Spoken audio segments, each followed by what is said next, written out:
My name is Claire Anderson. I'm 24 years old, and the night my mother told me I didn't belong in her house is etched in my memory with the sharpness of broken glass.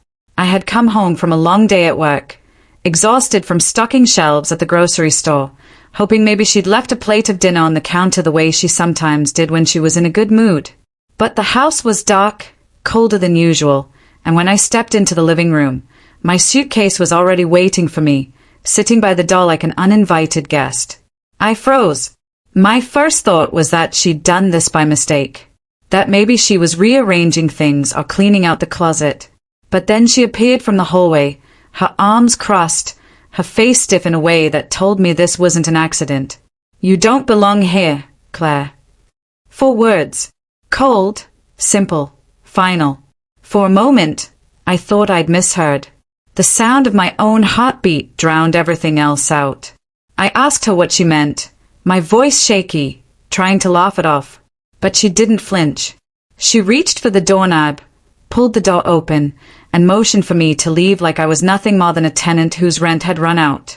I remember the way the winter air rushed inside, icy and merciless, brushing across my face before I even stepped out.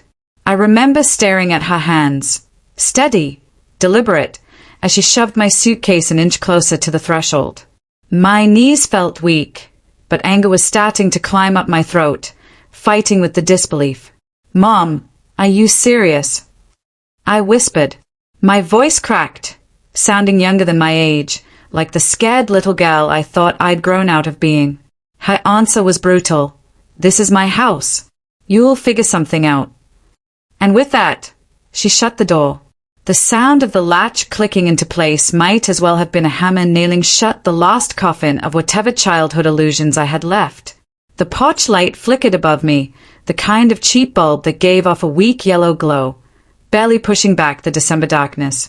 I stood there, clutching the handle of my suitcase, my breath forming small clouds in the air, wondering how on earth the woman who had once sung me to sleep could now send me out into the freezing night without so much as a blanket. I didn't cry right away. Not in front of that door. I stood frozen for what felt like hours, my fingers going numb against the cold metal zipper of my bag. My chest was tight, but I refused to let myself sob where she could still hear me through the walls. Pride is a strange thing. It shows up even when you're broken. So I dragged my suitcase down the cracked sidewalk, each wheel bumping against the uneven concrete, until the house disappeared from view. Only then did the tears come. Hot, uncontrollable, blurring the streetlights into glowing orbs as I stumbled toward the bus stop. The bench there was coated in a thin layer of frost, and when I sat down, the cold bit through my jeans, reminding me with every second that I had nowhere to go. My friends had their own lives, crammed apartments with roommates, parents who wouldn't understand why I couldn't just work it out with my mother. But this wasn't a fight. It wasn't a misunderstanding. This was exile. As I sat shivering, I thought back to all the little signs I'd ignored. The way she'd grown distant over the past year. The way she rolled her eyes when I mentioned looking for better work. The way she sometimes muttered under her breath, "You're just like your father," as if it were the worst insult she could come up with. Maybe I should have seen this night coming. But knowing that didn't make the reality any less brutal. The bus came eventually, its headlights slicing through the dark. I climbed aboard with red eyes and a tight chest, fumbling for a few crumpled dollar bills in my pocket. The driver didn't ask questions, just gave me a quick nod as I slid into a seat near the back. The warmth of the bus was a relief, but it didn't erase the image burned into my mind, my mother's face, expressionless, as she shut the door on me. Every mile we drove took me farther from the house I had called home, yet the ache inside me only grew heavier. I pressed my forehead against the cold glass window, watching the dark silhouettes of houses pass by, families gathered around glowing televisions, laughter spilling out from behind curtains, kitchens lit with the golden glow of late-night snacks. Each glimpse felt like a stab, a reminder of what I no longer had. When the bus reached downtown, I stepped off into the chaos of flickering neon signs and empty sidewalks. The city smelled of fried food, car exhaust, and wet pavement. I had no destination, Just a suitcase that felt heavier by the second and a heart that felt hollowed out. I found myself standing outside a dingy motel, the kind with peeling paint and a flickering vacancy sign.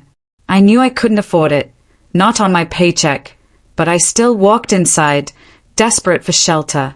The man behind the counter barely looked up. $50 a night. I laughed bitterly. $50 might as well have been $500 at that point. I turned and walked back out, the night air slapping me across the face. That was the first time I realized just how fragile my safety net had been and how quickly it had unraveled.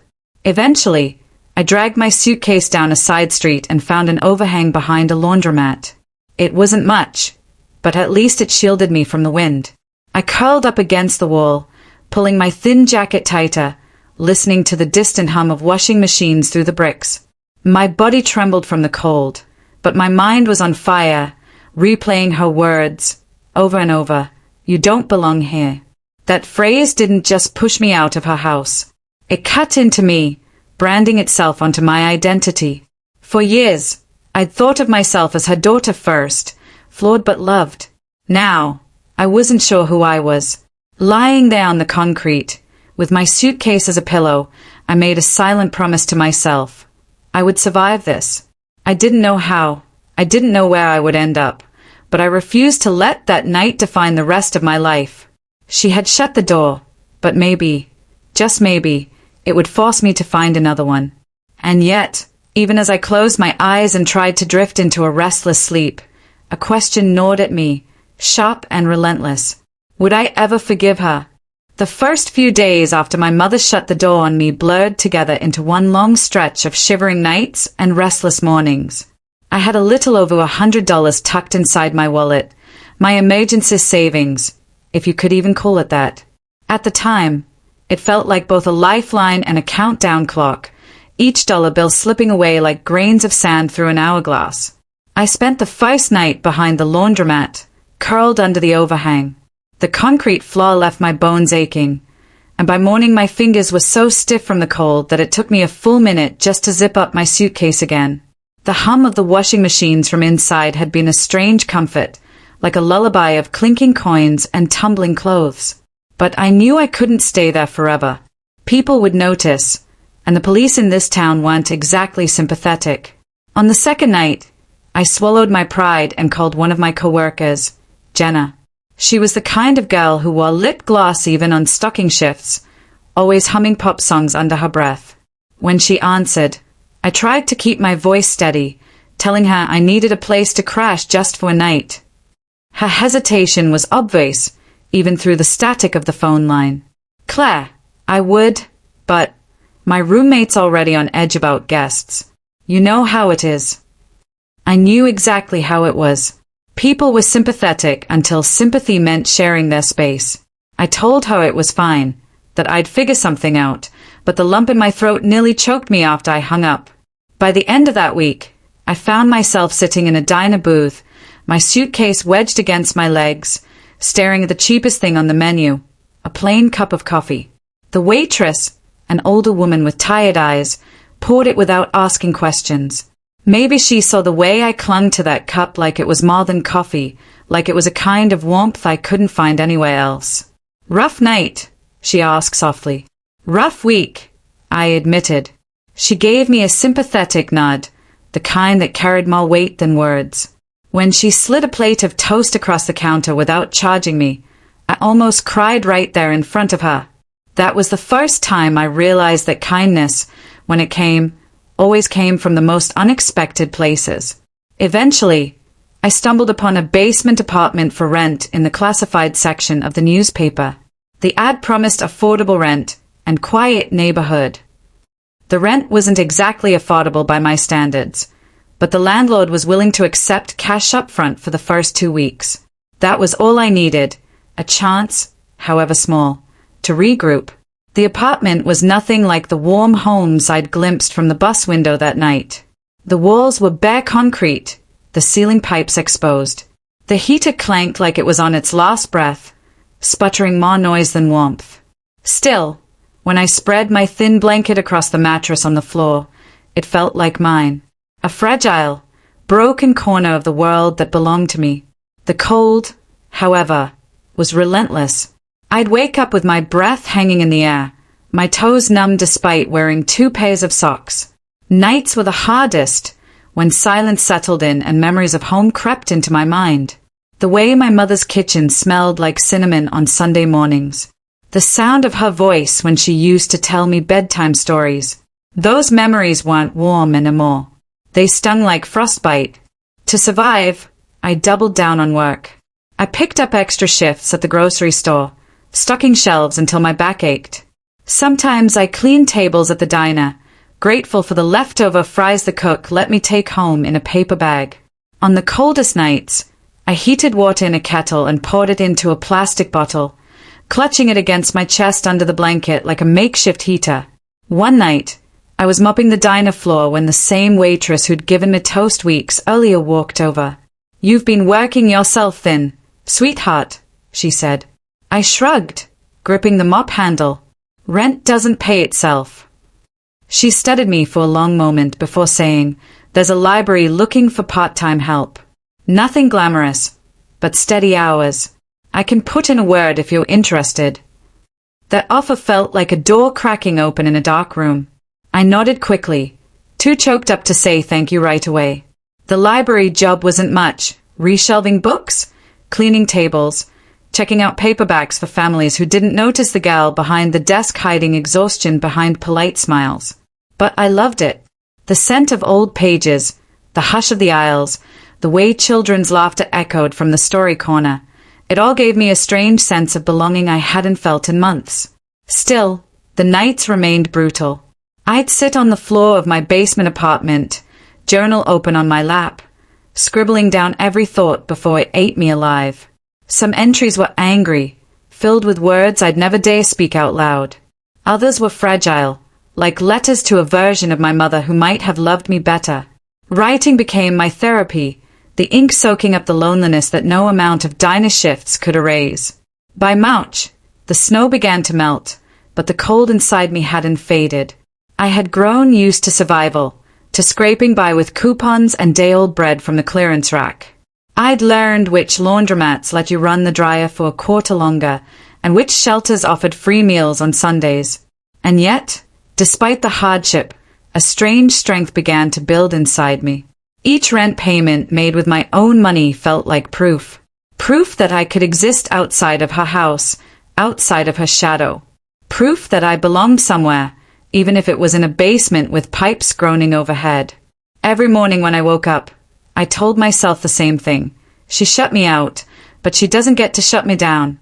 I didn't know it yet, but that mantra was preparing me for the moment my mother would come back, the moment the tables would turn, and she'd be the one knocking on my door.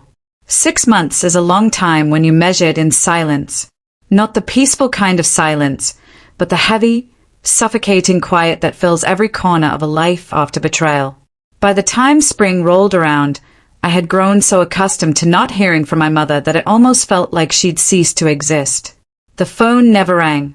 No apologetic texts, no surprise letters tucked into my mailbox. At first, I checked constantly, refreshing my email, staring at my phone screen late at night.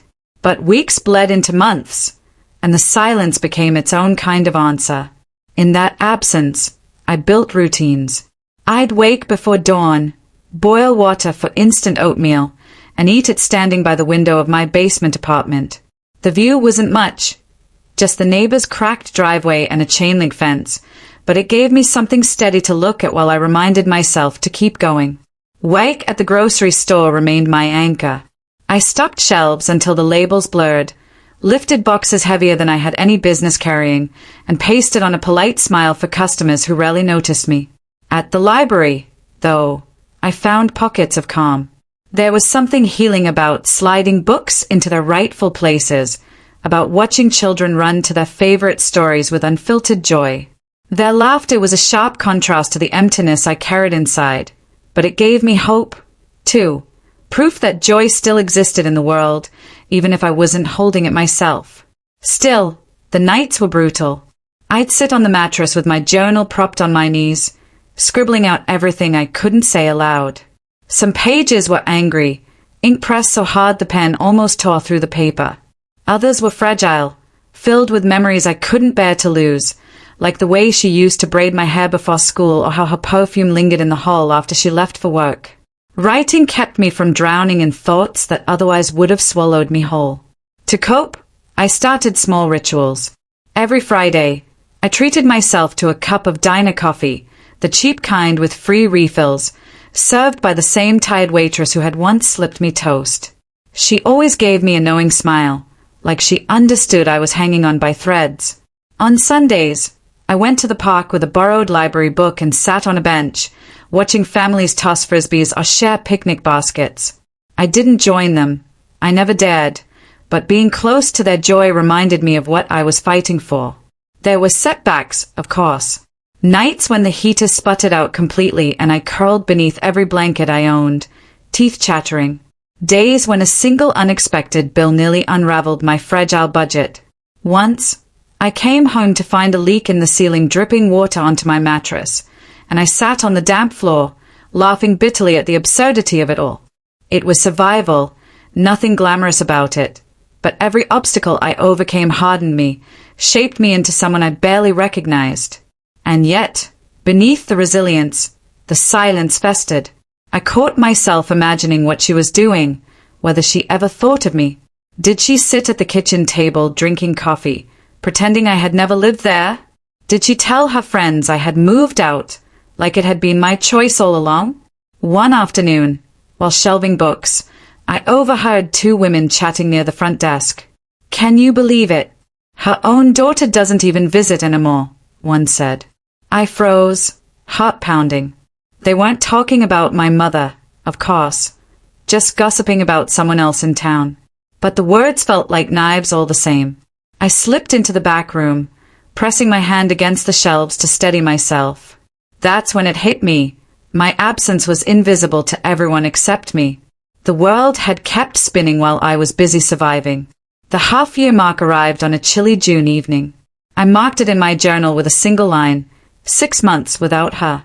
No poems, no long entries, just the stark weight of those words. I stared at them for a long time, wondering if that number would stretch into years. But something had shifted inside me by then. The silence that once felt like abandonment had begun to feel like freedom. Without her voice criticizing me, without her sharp remarks slicing into my confidence, I had started to hear my own thoughts more clearly. I wasn't just surviving anymore. I was beginning to rebuild. That summer, the library offered me more hours, and for the first time I allowed myself to imagine a future that didn't hinge on her approval. I signed up for an evening writing workshop, sitting nervously among strangers who had no idea about the girl sleeping in a damp basement. For 2 hours each week, I wasn't a daughter cast out. I was just Claire, a young woman learning how to put words together in ways that mattered. And yet, even in those fragile steps forward, the wound remained. Some nights, I dreamed of her. Dreams where she opened the door again, smiling, arms wide like nothing had happened. I'd wake with tears soaking my pillow, torn between anger and longing. The silence wasn't empty. It was loud, echoing with everything unsaid. Apologies never offered. Questions never answered. Love withheld like a locked door. But as the weeks melted into long summer days, I realized something I hadn't expected. I didn't need her voice anymore. For the first time in my life, I was learning how to stand on my own. And then, just when I had begun to accept that the silence might last forever, just when I thought I had finally carved out a fragile, independent peace, the knock came. A sharp, desperate sound at my basement door. The first knock was sharp, urgent, so out of place in the quiet of my basement apartment that I thought I'd imagined it. I froze halfway through a sentence in my journal, pen dangling in my hand. Then came the second knock, heavier this time. I set the pen down, heart thudding against my ribs. Nobody ever knocked on my door. The landlord used the upstairs entrance, and the few people I knew called ahead if they were stopping by. Whoever it was, they weren't here casually. I hesitated, listening. Outside, the evening air buzzed faintly with crickets. Then a voice, muffled but unmistakable, cut through the night. Claire, please. I dropped the pen. My mother. For a moment, I thought I was hallucinating. My mother hadn't spoken a word to me in 6 months. Not a call, not a message, not even a stray letter. And now, she was at my door. My hands trembled as I moved toward the entrance, every step slow and deliberate. I stopped just short of the handle, pressing my palm against the cold wood. Claire, open up, she said again. This time, her voice cracked, not sharp, not commanding, but fragile, desperate. Memories hit me in waves. Her standing at the top of the stairs 6 months ago, arms folded, telling me I didn't belong in her house. The way she turned her back while my suitcase thudded onto the porch. Her silence ever since. Now, suddenly, she was here. I pressed my forehead against the door, torn. Part of me wanted to fling it open, to demand answers, to drink in every inch of her face and ask why.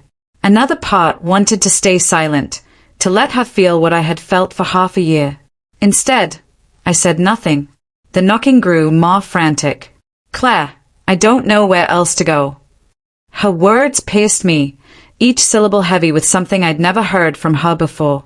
Vulnerability. My mother was a woman who wore pride like armor. For her to say those words, it meant something had gone terribly wrong. Finally, I turned the lock. The door creaked open just enough for me to see her.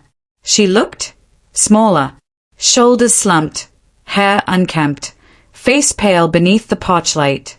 She wasn't the woman who had ordered me out of her house like I was nothing. She looked like someone who had been fighting a battle and losing. Claire, she whispered, eyes brimming. Please, I need a place to stay. The irony nearly knocked me off my feet.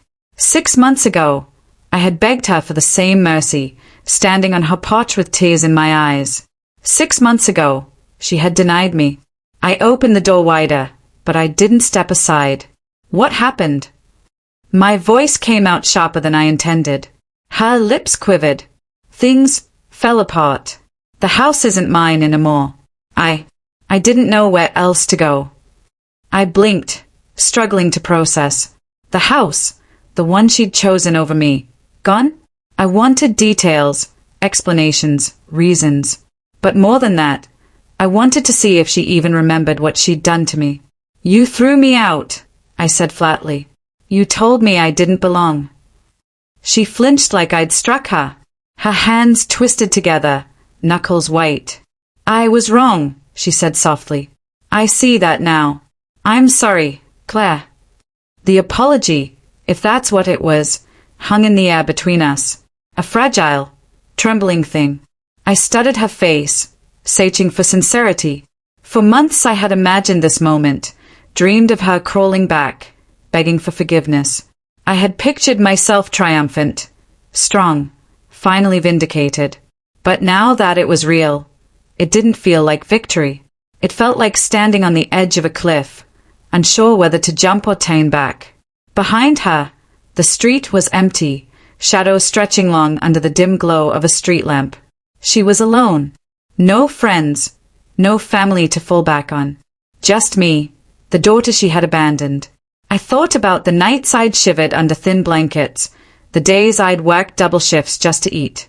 I thought about the silence, the loneliness, the ache of knowing she had chosen to forget me. And then I thought about the little rituals I'd built. The journal, the diner coffee, the writing workshop, the small, fragile life I had pieced together without her. Letting her in felt like tearing down everything I had fought to build. I don't know if I can do this, I admitted, voice shaking. Her eyes filled, spilling over. Claire, please, I have nowhere else. The desperation in her voice was almost unbearable. But it wasn't my responsibility to fix her. Not anymore. I stepped back, creating space between us. You left me when I needed you most, I said. And now you're asking me to forget that. Her shoulders crumpled. She covered her face with her hands, sobs breaking loose.